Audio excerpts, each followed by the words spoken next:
It's Miss Adkins again. I'm going to be teaching another reading lesson today. So you're going to need your closed reader again and a pencil. Okay, and I'm going to open up to the table of contents and see where we left off yesterday. Okay, yesterday we did lesson 4, which is City Mouse and Country Mouse. So that means today we're going to start with lesson 5, which is called City Zoo. And if I look at my table of contents, it tells me what page that starts on. City Zoo starts on page 16. So you may turn to page 16 with me.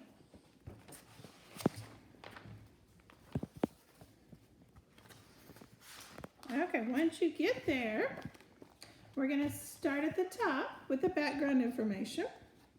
It says at the top, background, the zoo has many different kinds of animals in them. People go there to see animals from different places. So I don't know if you've ever been to a zoo, but I love going to the zoo because I love walking around and seeing all the animals. Okay, down here, setting a purpose says, read to find out what kinds of animals are in this city zoo. So if you look down here on the sign, this tells us the name of the place, the city zoo. Ooh, and since a zoo is a place, do you remember what a place can be called? Yesterday we talked about nouns. A place can be a noun. Okay, on our next page, it says read and circle the name of the place the text tells about. So I'm going to be letting you do this by yourself later with a parent or a brother or a sister. And you're going to get to read this little story. And don't forget to do this. You're going to have to circle the name of the place that the text is talking about as you read. Okay, after you circle the name of your place, you're going to do the number 2 at the bottom. It says you're going to reread the page. And it asks, what can you find in the zoo? You're going to write about that down here. So you're just basically going to do a sentence that tells me what you can see and find out about in the zoo. Okay? And don't forget to begin your sentence with a capital when you start it and end it with a period, like we've learned in class. Okay? And your parent can help you with this. When you're done with that, we'll go ahead and turn and talk about the next page. The next page is page 18. We're going to start at the top again. It says you're going to read and circle the picture of the elephant on the map. Oh, we can go ahead and do that. If you have your pencil or your marker, you may circle the elephant on the map. One thing that we really need to talk about is the map key. The map key is down here. Y'all see the map key?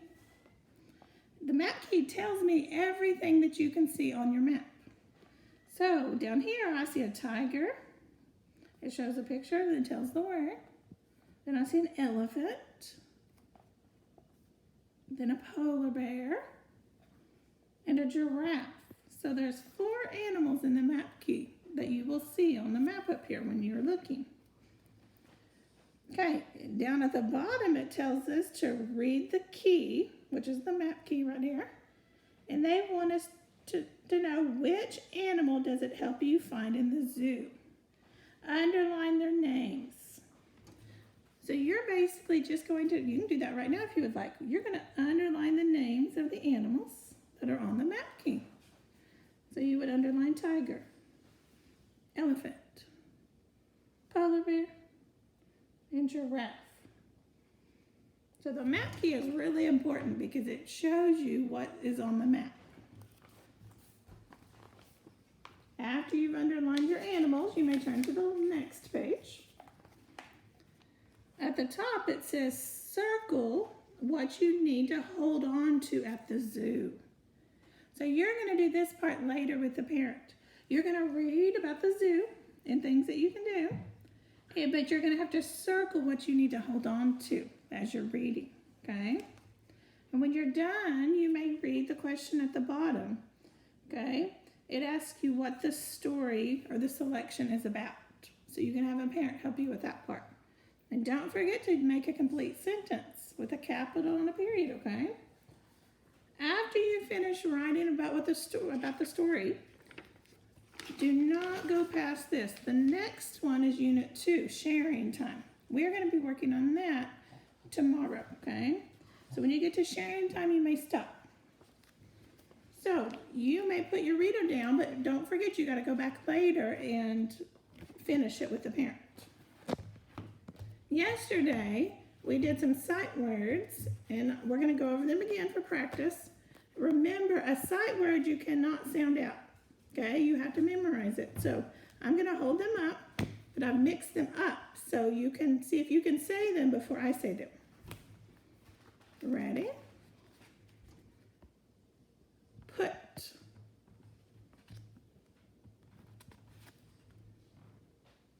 Would.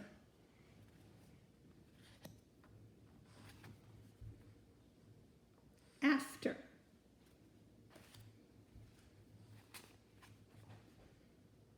Draw.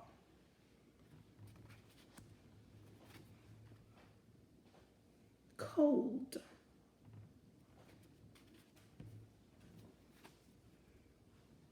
Far.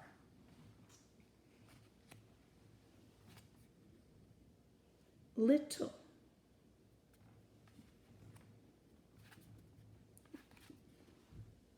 Live.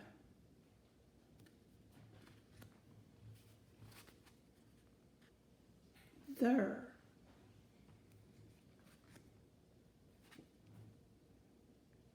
Now. And my next one's my compound word. 2 words put together. Today.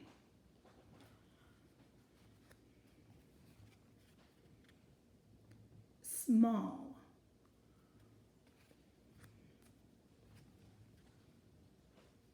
Water.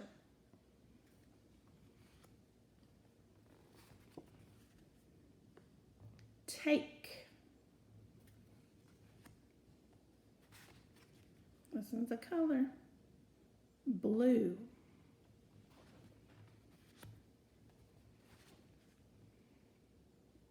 Pictures.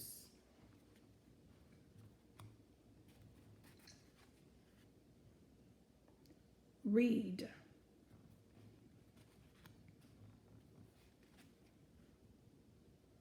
She.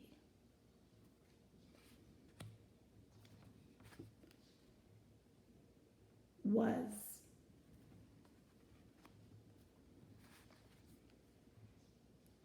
One.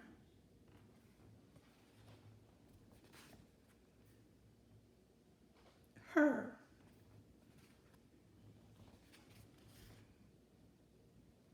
Give.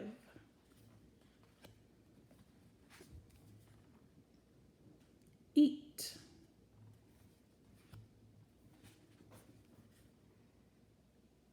Write. Now the last one is where. Very good. We're going to practice them another time than tomorrow. What I'm going to do now is, remember yesterday when we talked about nouns? And I reminded you that a noun can be a person, a place, an animal, or a thing. We're going to, and I put a noun in each, remember I put one in each of my little pink eggs? Today we're going to kind of add to that, except today we're going to talk about verbs. Sean made a little sign to remind you what a verb is.